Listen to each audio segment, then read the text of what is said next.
On cite souvent le chiffre de 6,2%, c'est la moyenne de la hausse des prix, toutes catégories confondues. Mais qu'est-ce que ça représente concrètement?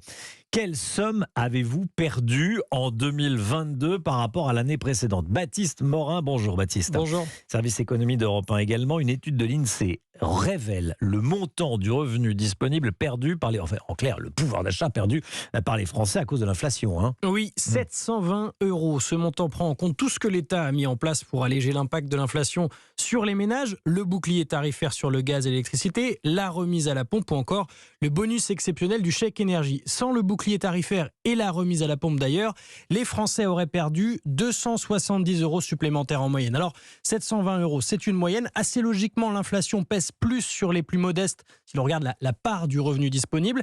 Et puis, il y a un clivage géographique très intéressant. Les Français qui vivent à la campagne ont perdu 190 € de plus car ils utilisent plus leur voiture, donc ils payent plus évidemment de carburant, et puis car leurs maisons sont moins bien isolées que les appartements en ville. C'est vrai que quand mes voisins chauffent, par exemple, j'en profite un peu. À la campagne, les ménages ont perdu 910 € en moyenne, alors qu'à Paris, la perte se limite à 580 €. Voilà qui ne va pas arranger l'opposition entre Paris et le reste du pays. Merci beaucoup Baptiste. C'est vrai, quand on est en maison individuelle, effectivement, si c'est une vieille maison, si c'est une maison ancienne, il y a Encore plus de plus si c'est une vieille maison, évidemment.